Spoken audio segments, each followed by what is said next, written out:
Welcome back. All right, so there's 5 topics I wanted to discuss today with all you fine people on the internet. With those who are still like, he's going to do a TEG video eventually, isn't he? Yeah, no, I always come back to it. During hockey season, there's always going to be periods where you might see a lull with content, and then it'll be there. But there are 5 things that have been maybe picking at me a little bit that I want to talk about today. So if you want to say old man yells at cloud, fine. Maybe I'll put that in the title. Who knows? But these are 5 things I wanted to talk about. They're mildly related to one another, and so one may loop back to the other. First off is reaction content. So one of the most popular forms of content on YouTube is something I don't get. I don't get it. I don't get my favorite reaction video. My absolute favorite reaction video is Weird Al Yankovic with a reaction video where he does nothing. He doesn't react. He doesn't speak. There's no emotion. It's just him watching a video the whole time. It is one of the, because to me I don't, and again, I know it's a generational thing. I never have watched a movie, TV show, video, whether it's a music video or a short video on the internet, and thought, you know what would be better? I want to see how somebody reacts to this. I enjoy this video, but I want to see what someone else, how their reaction is. Now, this is not the same as reviewing a video or critiquing something. I'm just talking about just sitting and watching and having a video of yourself. I can't do it. I can't do it. It's weird. Now, there are some content creators who have reaction videos and they do it right. Always credit, always credit the original uploader. Always. Always make sure that you're adding something to said video, that you're not just going, hey, I found this. Because what I do when I find videos I like on the internet, I share the video. Yeah, it's this weird thing. There's a share button, and if you think it's really entertaining and you want people to see it, you share it. So I'll share it to my personal Facebook account. When I had my regular Twitter account, I'd post it on Twitter. And whatever, or I would mention it in video and say, hey, this guy's doing really good work. For instance, Jack's Films. Jack's Films getting sort of doxxed. And again, if you don't know what I'm talking about, look it up. I honestly feel for the guy, because all he's trying to do is call out creators who do not add anything in a reaction video, who are making tons of bank without doing any work to achieve their status. And this is something that I think is all too easy to do at this stage and at this point in time, because you'll find content that other people maybe haven't seen, and hey, I've got this huge following, I can post this, I think it's entertaining, which is okay, but you have to credit the original creators. You absolutely have to. It's something I try to make sure that I'm doing. So on the Hockey Channel, if I report on something, if it's being reported by a reporter I follow on Twitter, I will make a note. And I didn't always do that. And I started to realize, hey, I have to make sure that if I get this information off of an account online, that I'm crediting back. Now, if it's just something that's just on the Sportsnet page and it's just on the NHL page, it feels like, okay, this is out there, everybody knows, it's a bit of a different situation. But when it's something that's being reported on by a beat writer for the Chicago Blackhawks, I have no problem crediting them and saying, hey, because again, my content comes from some of what they're doing. And so, yeah, giving credit is really, really important. And it just feels like in this day and age, it doesn't happen as often as it should. Again, Jack's Films, he's very good at talking about that kind of stuff, and so yeah, I'll mention his name as often as possible, because I think what he's dealing with right now is absolute BS. Which brings me to this, and so this is connected. This is connected to some of the stuff that I've been seeing, and it also connects to point number 3. Believe me, there's a train of thought here. It may not look like it on the board, but there is. Influencers in public. So here's the thing. The main channel has almost 300,000 subscribers, but when I walk out my front door, I expect no one's going to know who I am, no one's going to know what I do. My neighbors on one side know who I am and what I do. I don't think my neighbors on the other side know, nor do they care. And here's the thing. They don't have to. They don't have to know who I am. They don't have to know what I do, because it doesn't mean anything to them. You don't see somebody going outside going, yeah, so I work at the lumber mill. Did you know that? Did y'all know I work at the lumber mill? Do you know who I am? I work at the lumber mill. Doesn't that sound stupid? So when an influencer's like, do you know who I am? I got so many followers on Instagram. Who gives a damn? Don't be a prick. Like, I find it so weird that they'll try this flex of, well, hey, there's this many people that know me. Yeah, so the world's population's what, 8 billion, 9 billion, whatever, how many billion it is. So if you have 200,000 followers, 300,000 followers, in the grand scheme of things, it's nothing. So, yes, does it provide you with an income? Sure. Does it mean that you get to be a jerk in public and that you're more important than other people? No. The one comment I've seen is that they view themselves as being main characters, that they're the main character. Well, we all are. We're all the main character in our own narrative. I don't wake up as somebody else. Might be kind of fun if you did every now and then. You wake up and go, hey, who am I today? But that's what Quantum Leap's there for. Not the new one, the old one, the original Quantum Leap. Sam represent. But I just find it so weird that this do you know who I am is out there. And I make that joke all the time. Anytime Yvonne's having a problem with customer service, I'll just tell them, do you know who I am? That'll get you through. Because I know it's not going to. I know nobody's going to care. And I know for somebody who's doing retail or working on a phone line or, they're answering calls from the public, they don't care who you are. I did tech support, and I would get that every now and then. I would get, you don't know who you're talking to here, son. Okay, well, rules are the same for everybody. I could make life really difficult for you. Okay, yeah, that's nice. Don't care. And I didn't. And people generally don't. So for influencers, I think that while they have this large following and they see that big number, and I think it goes right to the old noggin, it's interesting because to everybody else, who cares? So if I walk out the door and I go, I'm the hockey guy, I'd get a lot of, what? Who cares? And they're right. There's no reason for anybody to care. And so influencers need to understand, outside of your followers, people don't care who you are. They don't care. They just want to sit on an airplane and enjoy a nice quiet flight. They just want to be in a restaurant enjoying themselves. They don't care who you are. If you are being disruptive, if you are deciding you should be the center of attention, they may want you removed from the restaurant because they spent good money to be there and you're causing trouble. They don't care who you are. It's not like, I can't imagine any kind of anything, anywhere, ever, where somebody will say, excuse me, sir, could you settle down? Pardon me, I have 500,000 followers on Instagram. Oh, then by all means, do you want extra bottles of ketchup to spray on the walls? Or the mustard you've got on the ceiling, we really like that. We can't wait to clean that up. Right? So it's ridiculous.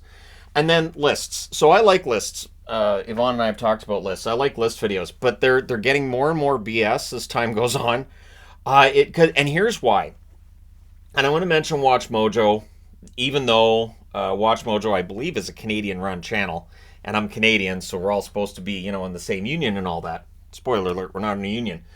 But what drives me nuts is when they'll say, here's the top 10 of this. Okay, that's your top 10.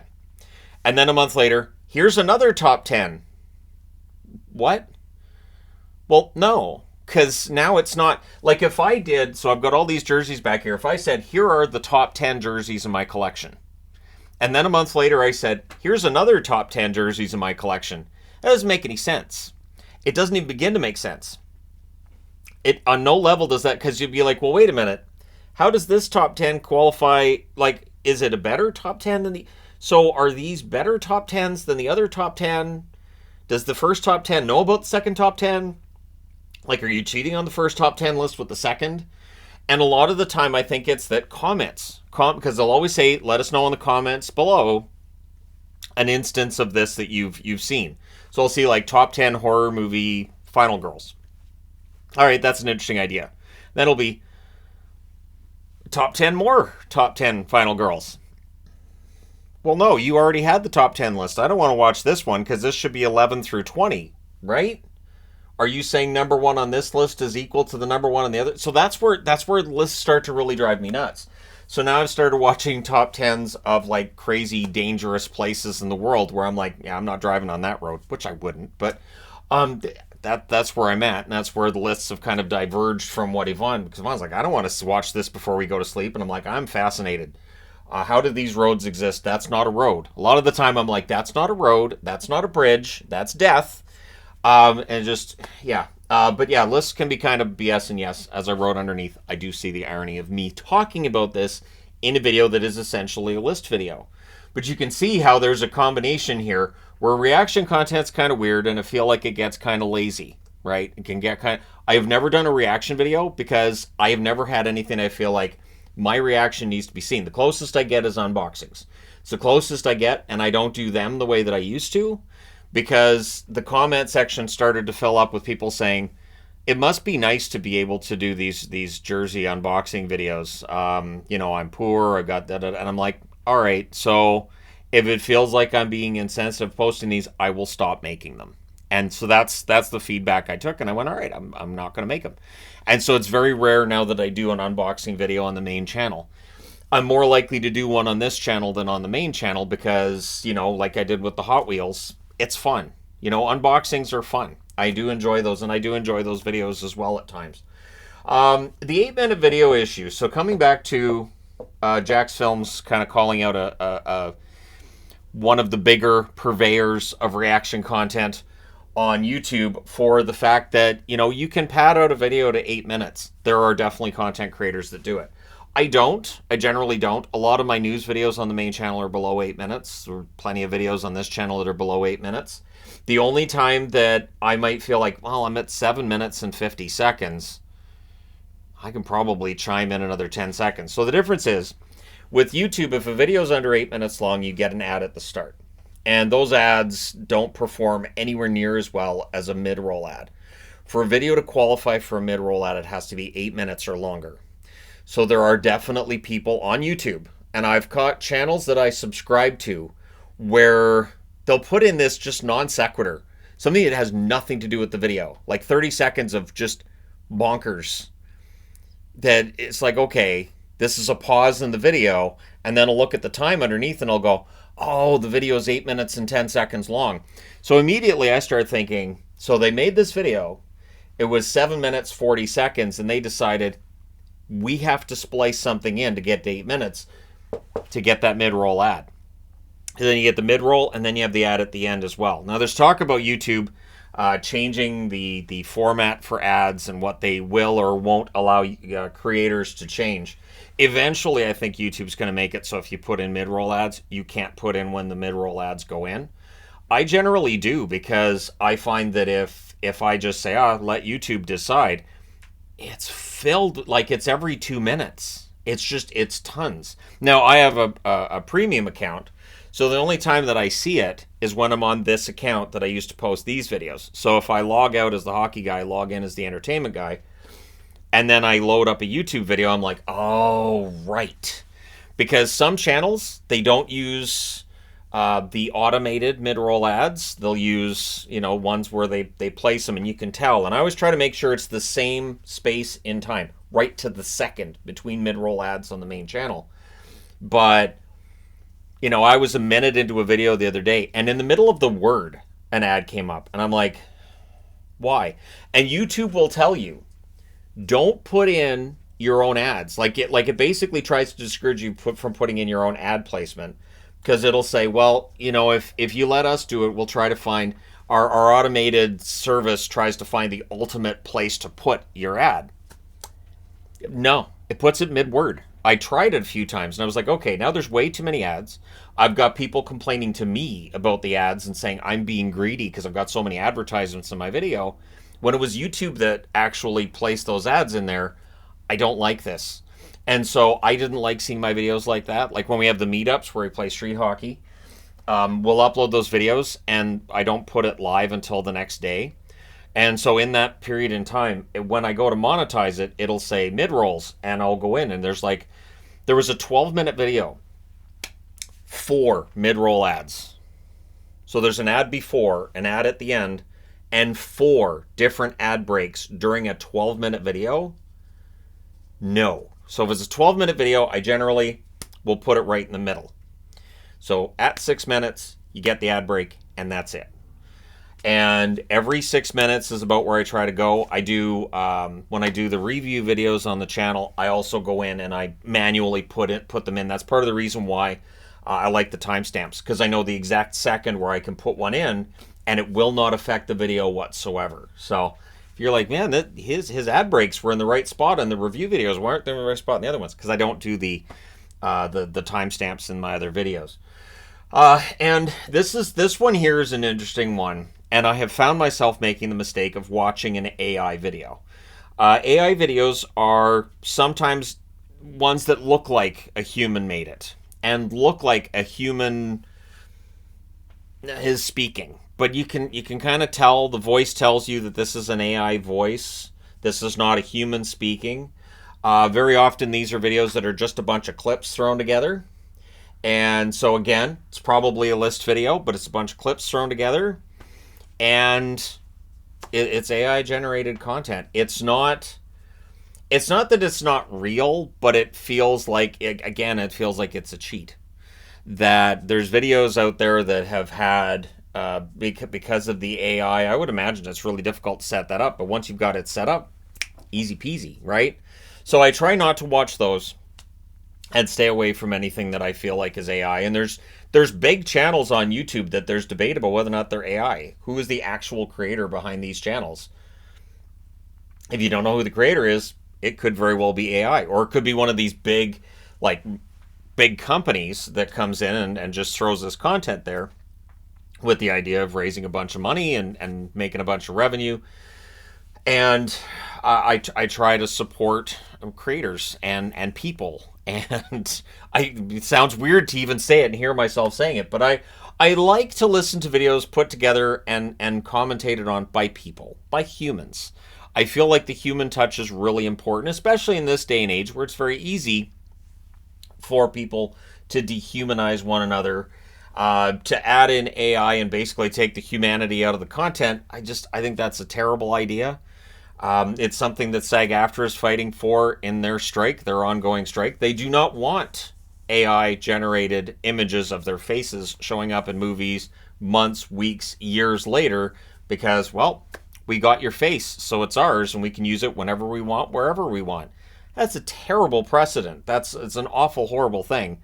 And it is clearly being done, so the idea is you can just take actors out of movies.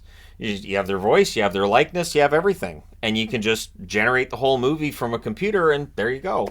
And it is definitely something done to keep costs down. I will say this. I think that budgets in Hollywood have been completely out of control for a long time.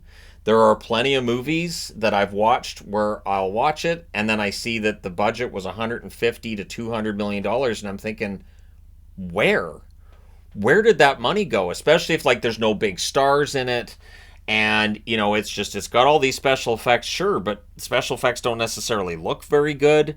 So I just find myself baffled, where? So instead of the studios trying to figure out where the waste is, well, you just take it away from the actors. You make sure that you're taking as much money from them as possible. I'm sure that will drop the budgets, but I don't get the feeling that's where the bloat is. There's clearly some bloat going on there, and so yeah, that fight continues, and from the sounds of it, it could go on for some time to come. But that AI that they're concerned with when it comes to Hollywood actors and all that, well, it's already on YouTube. It's already on various forms of social media. There are OnlyFans pages where it's an AI. It's not an actual human being. And I'm like, it doesn't really matter. It's not like you're going to meet somebody that you follow on a site like that anyways, but I don't know, it's just kind of weird. I'd be interested to know your thoughts, though. Your thoughts on all of this wonderful, happy, completely neutral subject matter.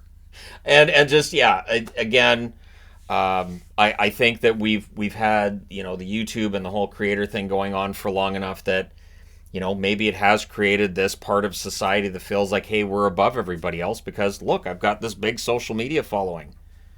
Who cares? It's just, you've got all these people that follow you. Great. You're making a good income. Awesome. And the other thing that I don't understand is, when YouTubers are out there talking about, I made this much money last month, I made this much money off this video, hey, look at this and look at that. Because then when things go wrong, people will rightfully say, well, didn't you make $45,000 last month? What are you talking about? Why are you having a hard time this month? What is your problem?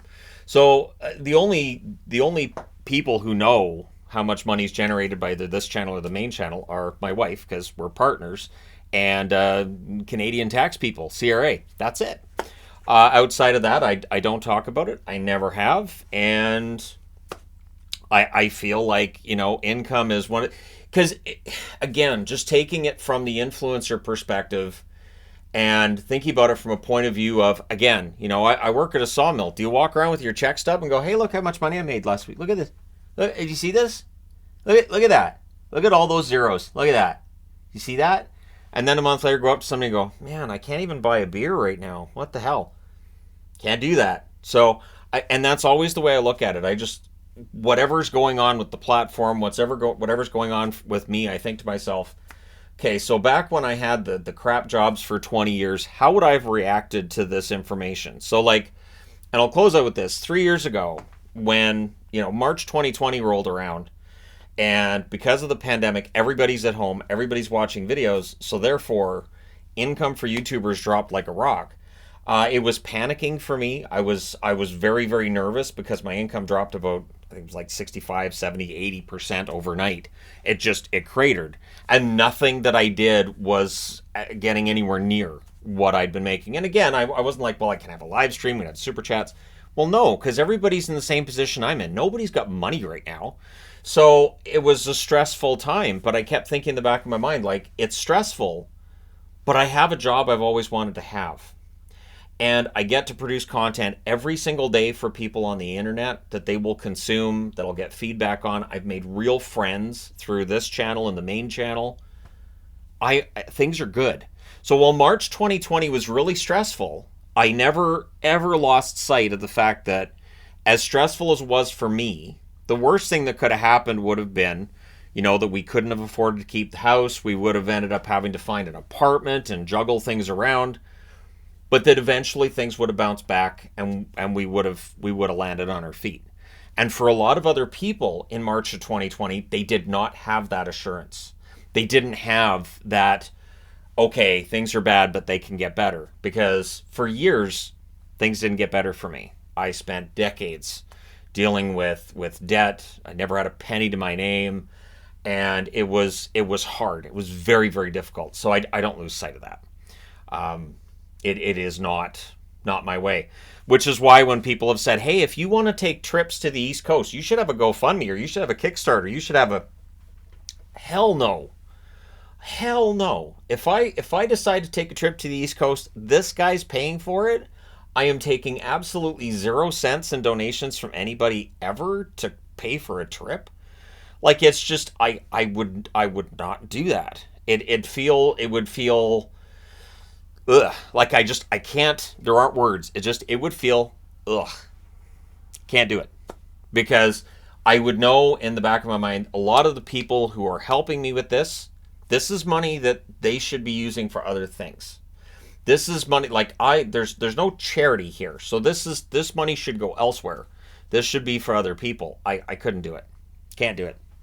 And I'll throw this out there too, because I know that on my main channel, there's bots too that'll be like, hey, you won, contact me on WhatsApp.